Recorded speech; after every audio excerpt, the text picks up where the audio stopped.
Try HelloFresh UK to get 60% off your first box, 25% off for 2 months, and to of course help support this channel. Link is down in the description. Thank you for your support. Well, after a surprisingly strong season, we are back for a huge triple header at Southend United today. It is all about the football as we are comfortably clear of third at the minute, and if we get some decent results out of this one, I think the triple promotion, remarkably, might well and truly be on.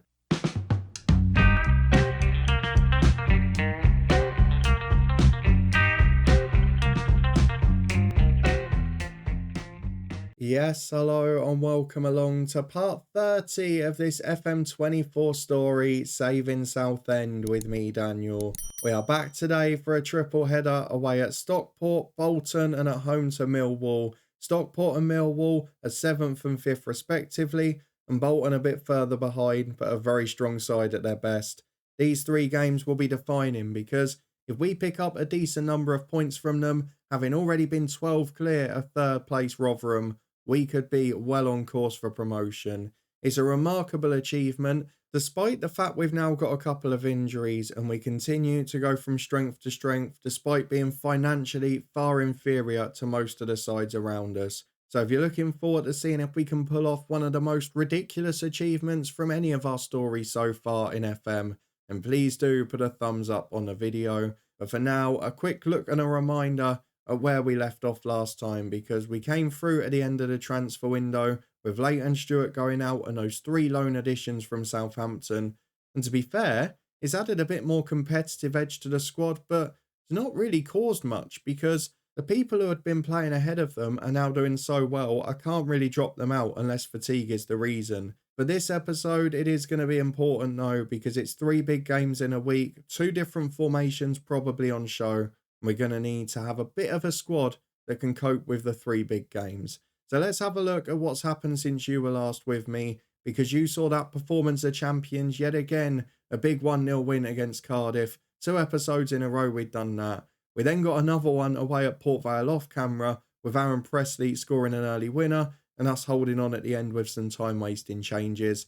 We then move on to Exeter where we won 3-1 at home. A more comfortable performance that one. Fernandez getting his first for the club with Smith and Dan scoring 1 each as well. We then drew 1-1 at Swansea, a late equaliser by Diogo Fernandez, and given the context of the game with the Aaron Presley injury with a lack of target man, I was absolutely thrilled to get the 1-1 draw.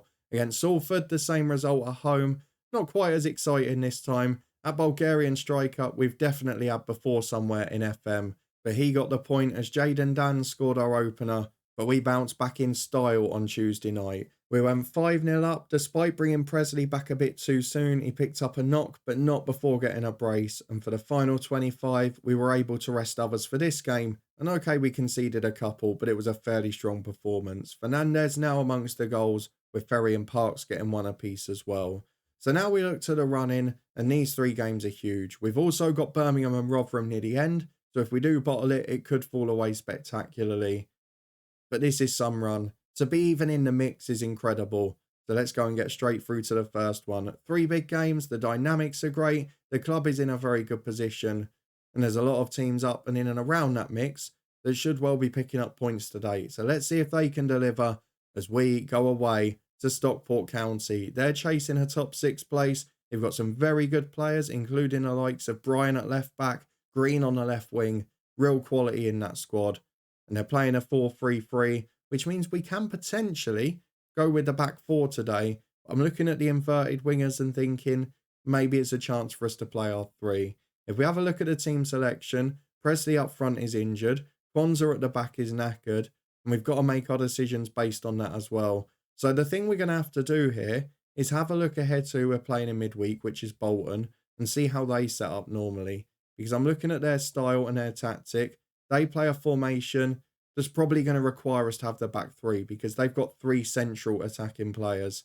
So that makes me more tempted to go 4-4-2 in this one and gives us a bit more depth for midweek. We'll go and make our decision in a moment though, because I've got a lot of decisions to make, some heavy match loads about as well, and we'll be back in a minute to run through the team. Right then, a couple of big decisions made in the team, but generally I don't want to change too much after that performance. We'll kind of play it as the week goes on and not try to preempt too much, other than the formational changes. So as a result of that, I've gone straight swap in a target man with Jaden Dans in for Presley. I've also stuck with McKinstry on the right due to the Hilton injury. And we've also gone at the back for Baggett, with of course Kwanzaa dropping out with a knock as well. We're stuck with Tomlinson right back who played well. We've stuck with other players who have done a decent job. The midfield two stays the same. Fernandez stays in up front. He's starting to look a real gem. So well done to our director of football there. But this is the team in full. It is Daniel Rose in goal, who continues to play strongly, with Parks and Tomlinson at fullback, Baggett and Parker at centre half. Three at the back, four left-footed. Not sure if that means anything important. McKinstry over on the right-hand side, with Will Ferry continuing on the left. We then got Morehouse and Williams in the middle, Danz and Fernandez up front. It's been a weird stretch of 2 months where every time Danz or Presley has played, they've picked up a knock during the game. So Cornick is there as a sub if we need him. We got nothing behind that. If we get an injury up front in this one, we might have to go one up front. But for now, 4-4-2 against Stockport County, and hopefully we won't regret the decision. As it's 4 changes for our host today, who ironically are managed by the former Rotherham manager Matt Taylor. They are our closest rivals in League One at the minute, but they've got a good team, the likes of Fraser Horsfall, Will Mannion, other solid players in the squad. And they've got a bit of quality on the bench as well, a little bit of physicality too. So let's carry on our last performance, do the best we can. We've got 3 games to get in, so a little ugly 1-0 win wouldn't go amiss. Into the first half to see how we go. We're back just 5 minutes in, and we've got a throw on the left-hand side in an advanced position. Morehouse gets the ball to Williams as we try and switch the play. Williams just goes alone, though. Hasn't scored yet for us, I don't think. Definitely scored an own goal in the game he got sent off. I'm not sure if he scored at the right end, and that one was a pretty good save he forced from the keeper. It's out for a corner which Ferry will take, back it up at the back stick. There was an arm raised there, I have no idea whose, but he didn't hit it, which is the important bit. 6 minutes gone. Has Joe Williams scored for us? Not once at the right end. An own goal and 2 red cards. He almost got one at the other end there as Ferry has the ball on the left-hand side. He goes back to his goalkeeper Rose and we start again. Poor ball out to Parker, who does okay with it. Turns out and finds Jaden Dans. Great run from Williams as McKinstry gets down the right, showing his bit of quality as he delivers for Jaden Dans. And the shot is blocked behind for a corner. I know his wage contribution is slightly more than anything we're paying permanently at the club, but McKinstry as a bit of magic, as a bit of quality is worthwhile, and given the injury we've had now to Sonny Hilton, is proving really important, as the header away there from Parts finds Will Ferry, and we hit on the counter-attack again with Fernandez, cutting in off the left-hand side, plays back to Baggett. He's got support out wide from Parks, who is drifting forward from left-back, and he finds Morehouse in the centre circle. He carries it forward. Big switch of play. McKinstry gets there for Tomlinson. Both players natural on the left, but now coming down the right. Good cross in. Jaden Dan's up. Just wide again. Great football early doors from Southend United. The finishing touch not quite there, but the expected goals almost up at 1 already. We're starting to produce some quality, but we've seen a lot of games this season where we've won when we've not deserved it, and we've lost when we have deserved to win. And that one thunders the woodwork from 30 yards. It's a little bit of a reminder of how quickly a game can turn. They've now lost a key player to injury, but so far, it's been a frustrating one. We've just not found a goal to match the performance. But we have got a throw on the left with Parts as we go past the half-hour mark. Good ball in. Danz is up again. He's a good player, but he's not quite a natural target man. He's tall, he's decent enough in the jumping reach, but he's not as good in the air as a Presley, even as a Cardwell, and it shows with these types of chances, as Morehouse does incredibly well in midfield again, and it's out to Joe Williams and Morehouse. Back to Baggett. We look really controlled when we win it back. We're creating chances. We're switching the play really quick, which is a big hallmark of our game now, as McKinstry to the byline. 3rd time lucky, is it? Yes, it is. It's into Jaden Dans, who is so composed, so unselfish, lays it back to Joe Williams, and he does now, at a second attempt, get his first goal at the right end for Southend United. He's levelled up the own goal to real goal stake. And at half-time, I think we're going to be 1 up. And boy, that is a deserved lead for the performance we've put in. We're starting to look like a formidable force again. I've no idea how we're so good at League One level. Is it momentum? Yes, we've signed some good players, but they're not all in action today. We've just got a really good side. And at the moment, Stockport not offering a lot. That ball straight into Rose, very easy to deal with. And we can play out from the back again. And it seems to be something we're strong at. When we turn over the ball, we're attacking at speed and with style. Maybe that's what teams can't handle, as McKinstry releases Williams again. Great ball into Fernandez. And score returns provider. Fernandez is scoring again. A great signing from the director of football. And another brilliant performance on the road from Southend United. We look like we're going to get promoted. It's been a brilliant weekend. And even if we don't win another game in this episode, this one might be enough. To win one of the three is magic. And we're definitely going to win it now. Elkan back it into the team. Big header at the back post from the corner. It is 3-0. It's a stunning performance. I'm having a time of my life with this team. We're not used to rises like this while doing things realistically. As Williams finds Dans, it's back to Tomlinson. A fourth goal and we can actually rest people here and now. As Tomlinson puts it in, Dans is up, it is 4. Right, let's ring the changes. We'll bring on Matheson, maybe even Magoma, who's not had much football. We'll also take off Ferry for Trevor Clark. Cornick is going to come on for Jayden Dans because his natural fitness isn't great and he needs a rest, so we're definitely going to make the most of that opportunity. He's got his goal now anyway, so I'm going to leave it at those 3 for now. But what an opportunity this is, to be 4 up after an hour at a side chasing promotion.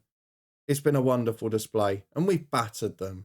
Well, 20 minutes to go, and the next man struggling is Tomlinson, so Matheson will get his run out at right back. Still rated poorly, but still doing well.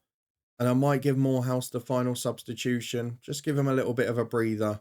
And we'll bring on Alistair Smith for him, who'd been out with a knock. Wootton goes back to Green. Can we preserve the clean sheet? Morehouse away to Fernandez. It might get even better. Chance to release his man, who's now offside. So Fernandez goes alone. He's 1-on-1. He shoots and it's tipped over. Oh, it's a joy to watch. What a football team we've got. The pace on the counter, the use of the width, the delivery into the box, it's all there. And you know what? This might be a longer episode now, but this performance has been well worth watching. A brilliant 4-0 win away from home. We're in the stoppage time, and this has been a performance for the ages. We go away to Bolton in midweek, who will set up differently. We're going to have to play a back 3 in that one. But just for this episode, I would have been happy with 3 points, and we picked them up in the first game, convincingly too. Back in a moment for the second of the triple header, away to Bolton with a lot of confidence. Well, fitness test time ahead of the trip to Bolton, and to be fair, while we've picked up a couple more injuries, Fernandez had one from the weekend, but with one up front today, that's not a big issue, and Bubba Fernandez out for the season. We are going to have to adjust things slightly because I was planning to bring Fernandez into the back 3 today. So let's go and get our team adjusted with the change of formation. We'll be back in a moment for a very different game, away to a big side in Bolton Wanderers.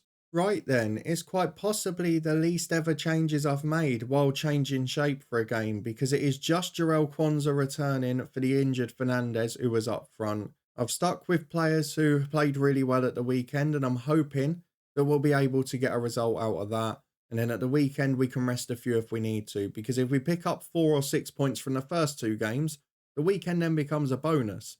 This is the team we've gone for then. There are a few risks in there with the fitness of Joe Williams, with the match load of Harrison Parker, but I think we can get through this one and then rest people on Saturday. As a result of that, this is the team that we've gone for. A few players changing formation, of course, but the only change to the team is Kwanzaa returning. I'm hoping that if Parker plays this one, we can then play Kwanzaa and Baggett in the back 4 at the weekend. So let's go and get through to the second game and hope that it's as convincing as the first, though I'm not sure that's going to be the case. Well, Andy Wing is in charge of a Bolton side that have made 7 changes today. We know Owen Toll from the channel and our stories in Northern Ireland. We also know Emil Rees up front, who is a good championship striker in the real footballing world. But it looks like they've rested a few for this one. And that is probably going to work out well for us, because then at the weekend, when we're playing a fairly tired first team in the other game, we'll be going up against it with a rotated side, but a fitter side, which I'm hoping will pay off. As Bolton, as you will see, different style of game for them. Playing out from the back, playing through midfield, very central focused. And that's why we've got the extra centre-half in. And it's worked there as Parker just steps in to nick it. Now can we counter them on the break? Not with McKinstry controlling the ball like that. As Thomason goes back to Toll, and that's good football. We've got to defend the central area as well, and we've got to break at speed out wide. Neither have happened, and Bolton get in. It's a positive start for them. 3 minutes gone, and what could have been a great counter-attack down the right with McKinstry has now become a 1-0 deficit. Daniel Rose blamed for the goal because he came out committed and got dinked, but McKinstry's got away with murder there because he's the man who lost the ball. As Cartwright puts a corner in, it's hit the post, rebounds in. We're crumbling. It is the complete opposite of the weekend. What on earth is happening? We're going to go and berate them. They have not started well here. And it's a good job we got the 3 points early, isn't it? Because this one looks like we've lost them already. Rotherham and Millwall in the playoff places both winning, though a few did drop points at the weekend. Millwall lost at bottom place Carlisle, and McKinstry is trying to start the comeback trail. In he goes, cracking effort. Tipped over the top. It's a corner kick. If we get one back, you never know. But the problem in this tactic, you've really got to have a Presley in the box for the wide areas. And at the moment, we haven't got it. Poor corner again. Our delivery's not been good in recent games. But despite that, when you look at the stats, it's dead even. It's just Bolton have scored their chances. So we can't be too devastated. Well, a few minutes to the break. We've offered a similar amount going forward. No great chances, but I think we're going to have to make chances here. We're going to give the lads a kick up the backside. We're going to take off a tired Joe Williams for Alistair Smith. Bit more height and physicality again. Very struggled recently, so Clark on for him. And at the back, Tomlinson not great, Matheson on there. 3 changes made at half-time. Hopefully the lads will get the message. And with the kick up the backside, will we get a big response? Or at least manage to keep this respectable? Going to get the league table up on the side, because that's more important at this stage. I mean, the gap's still 12 points with 7 to go. We can't be that upset, can we? We've got half an hour to go. And I think I'm actually going to take another approach here. Dans will get a rest for Cornick. We're just going to make sure we limit the damage and keep people fit. The last thing we need is injuries. Josh King is going to come on as well for Morehouse. Or do I? No, I'll tell you what. I'm going to go Magoma for Baggett. Just to make sure we've got 2 fit centre-halves at the weekend. 63 minutes gone. A pretty average performance, but probably don't deserve to be 2-0 down. That crazy first 10 minutes has cost us the game. And at the moment, it looks like the gap's going to stay 12. Birmingham will stay top with a couple of games in hand. But overall, these first 2 games, we've played okay in both. We've won one of them brilliantly. We've even gained on the goal difference front. I can't be too upset as Magoma nicks it with 6 to go. Can we do something spectacular? McKinstry released by the centre midfielder, and it's tipped onto the bar brilliantly. What a save by the keeper. Clark puts it back in again. Cornick's offside. And that will peter out, I'm afraid. Nothing given. It's gone for a throw-in. But a brief scare for Bolton. It stays 2-0 to them. It's not been a 2-0 game. We lose the game. It was not really the fight back we were hoping for, but we're running out of attacking players. And when you fall behind, you're not often going to get many back. We're going to return at the weekend for the finale of our triple header. We've lost top spot, but we're still in the ascendancy. Surely we're not throwing it away from here. Back in a moment as we host Millwall. And the final game of the episode sees some welcome returns to fitness and welcome incoming ones, because while a few of these won't feature today, we've got another game away at Peterborough next week, and by then the likes of Hilton, Dans and Fernandez should be fine again. But a crucial one today is Aaron Presley is fit and may well lead the line for us in this game. It's a 4-2-3-1 for Millwall. I would be tempted to go for the back 3 in this game, but for now, we're going to play 4-4-2. We're going to try and get on the front foot. We're going to try and take advantage of them going forward. A reminder, they've got Kiembe in their midfield, a player we looked at in pre-season when he was a free agent, went there for literally 7 times our top wage. And despite that, we're 4 places clear and a number of points above them too. You can see a couple are struggling with fatigue and injury, so we're going to have to make some changes here. We'll be back in a minute to run through our 11 for the big game at home to Millwall. Well, we're not far off bare bones territory today, and there's a couple of things I like to do that I can't because of potential injury concerns. So we'll talk through them in a minute, but it's back to a 4-4-2. Parker has dropped out because he's knackered. Ferry onto the bench, Morehouse rested as well. We've had to gamble on Jayden Dans. We've had to gamble on 1 or 2 others, but this is the 11 we've gone for. All change at fullback with Matheson and Magoma in. Kwanzaa and Baggett, as expected, will play at centre-half. That means the three of them have played 2 games each this week. Presley does return up front alongside Jayden Dans, and even though I wanted to drop McKinstry out because of his fatigue, I couldn't then start Cornick because of the problems up front.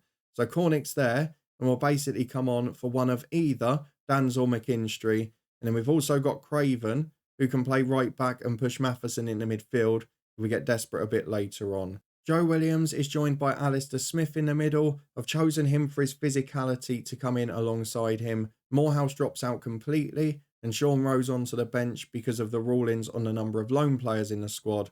And the final change is Trevor Clark in on the left wing. Ferry is okay, but hasn't been playing well, and I feel the games have caught up with him. So for now, he'll drop to the bench too. It does mean we're a little bit short, but it is a good side still. Millwall will be in a similar position. They've got great players, but they've not been consistent this year. And in midweek, with Barnsley losing their game in hand, with Birmingham only drawing one of theirs, we are still in a very strong position for promotion. So let's go and get through to the finale of this triple header and see if we can pick up any more points today. Well, after winning the first and losing the second, anything out of this is a bonus. With the other results, 3 points out of 9 wouldn't actually be that bad. And I think we could probably get away with promotion with maybe even just 1 or 2 more victories. If we can pick something up in this one, I'll call it a promotion party already. We're going to skip through to the first half at Roots Hall. 4-4-2 is a gamble. Clark coming in has picked up an injury straight away. I'm going to try and get him through to the half-hour mark, mainly so Ferry gets a bit of a rest. But also, looking ahead to next week, Sonny Hilton will be back. Fernandez will be back. There's not so much pressure on that wing position then. So let's just see if we can get him through a bit. We'll make the changes when we need to. It's been a very quiet 20 minutes with next to no chances in the game. And a lot of fatigue on both sides being quite pivotal. Birmingham have got a tough away game, so they're not flying away with it either. And I'm not even worrying about the title. Promotion is fine. But now we've got a chance off the left to produce something special from the corner with Magoma. He's going to take an outswinging delivery. Kwanzaa's up. Baggett's up as well. And that one is just over the bar. Looks like Clark will make it to half-time, which is a nice bonus for us, as Sarkic has got the ball in goal for the visitors. He'll look to spread the play. Oh, it's a poor one. McKinstry's nicked it. Options in the middle. He goes alone. And the shot's over the bar on his weaker side. Probably should have looked for the pass there. Birmingham have gone 2 up. Looks like they're going to be title winners.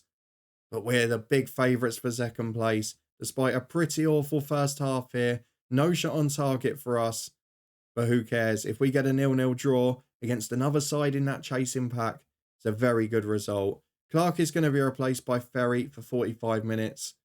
And we're going to leave it at that for now. This has been a decent result. And I'd take it, even if it's ugly. We've got a corner at the other end straight away. Will Ferry delivers it. Keeper's up. He's missed it. Big mistake by the goalkeeper. Is it going to be given? It is. Elkan Baggett has scored again. And it's 1-0 to Southend United. He's called a couple of big headers in this episode. And the goalkeeper's mistake there allows us to score with our first shot on target. And if we can nick these games with a 1-0 again, I don't know what it is. Both for the last 2 episodes, we've nicked a 1-0 win to finish it off. Sheffield Wednesday at home 2 episodes ago. Cardiff away before deadline day. And we're on course to do it again.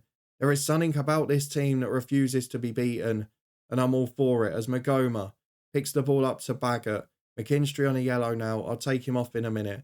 As Kwanzaa forced backwards again. Finds Smith in the centre circle. Chips it over to McKinstry. Do not get sent off. Sarkic clears it long. That's a bit more Millwall-like. Kwanzaa picks it up on the right back area. Finds Matheson, who's drifting back into position. And wide to McKinstry. Support from Presley. Back in a team. Plays a 1-2 with him. Good ball into Jayden Dans. That is a glorious goal. McKinstry and Dans combine again. And now, which one do I take off? Probably going to be McKinstry. If we can find a way, it'll be both. 2 shots on target, 2 goals. The most efficient of Southend displays. We're going to bring on Josh Craven for McKinstry. Matheson will go forward a bit. He'll just go to a support duty there. And then Dans will get the rest for Cornick. I'm also going to take off Joe Williams in midfield. I know he's had a good game, but fatigue-wise, we've got to save him.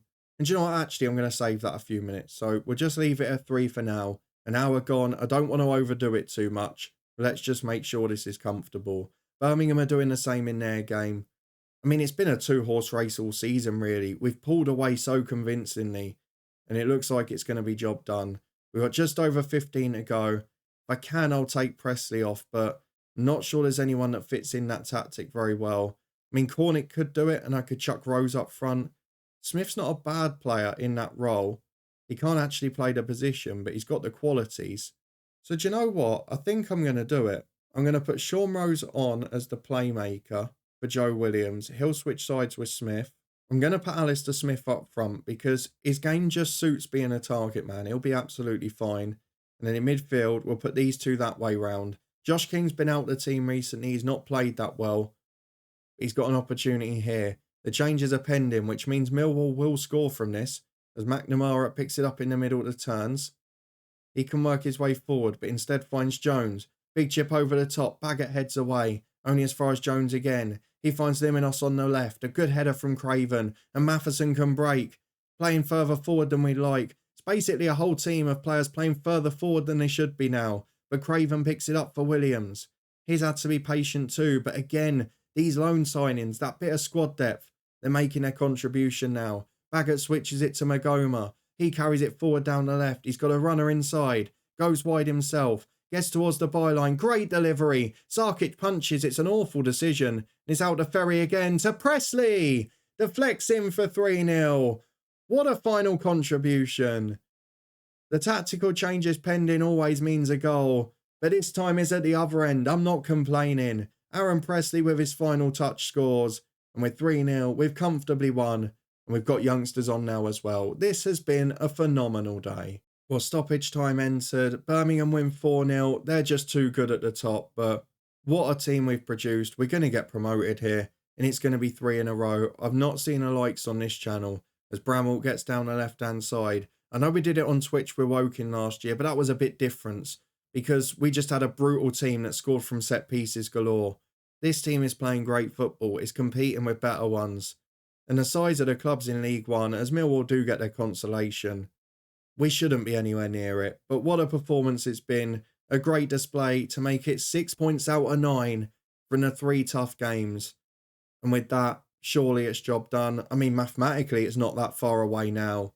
We're going to be playing Championship football next year. I'm sorry if you're along for the first time here and you're wondering what's going on. This doesn't normally happen. We normally get stuck for about 5 years somewhere. We normally have a slow rise. We normally have frustration. But ever since that potential sacking early on in a save where we were 1 game away 4 or 5 episodes in, it's basically been plain sailing with an absolutely brilliant team. Let's go and have a look at the schedule for when we're next going to be back. It's great that we've got a week off now because a few of the players need it. And to be fair, after that 13 days break, we'll send a few on a week's holiday before the final push of 5. We've got some tough games in that spell, but it's not going to matter now. I think it could end up very similar to last season, where in the last 2 games we returned with the title on the line, but promotion more than wrapped up comfortably. We got 2 of the top 3 scorers in the league. We got the joint top assist maker. I mean, we're just a joy to watch. I'm absolutely loving this Southend team. We will be back for the final game or 2 of the season. If we're comfortably second, we'll just show the last one. If it looks like the title race is going to the wire, we'll come back for the final 2. We'll see if we bottle it like last year. But what an effort that is. 2 wins and 2 very comfortable ones as well. Get us very close to promotion for the 3rd successive time. If you did enjoy this one, sorry again it's going so well. I know it's not as fun to watch. Then please do put a thumbs up on the video. Do you think it's done now? I'm pretty sure it is. But can we get a result away at Birmingham and make the title race interesting? If you want to stay up to date and find out, and subscribe and turn that notification bell on. We've not had our youth intake yet, so I'd imagine that will come between now and then as well. But also, before the next episode in a couple of days' time, we are back with the head coach tomorrow. We had a very interesting deadline day yesterday at our brand new club, which you can find in the eye above. And it's going to be an interesting finish there as we look to make a success of a difficult time. For now, though, you can find links to the football podcast, the Twitch channel, and so much more up in the eye above. A HelloFresh UK link in the description below for 1 more week. Please do give it a go if you haven't already. And I'll see you back here in a couple of days' time. What I think might be another promotion party. We're almost creating our very own Luton Town story in this save with Southend United. I'll see you next time. See if it continues.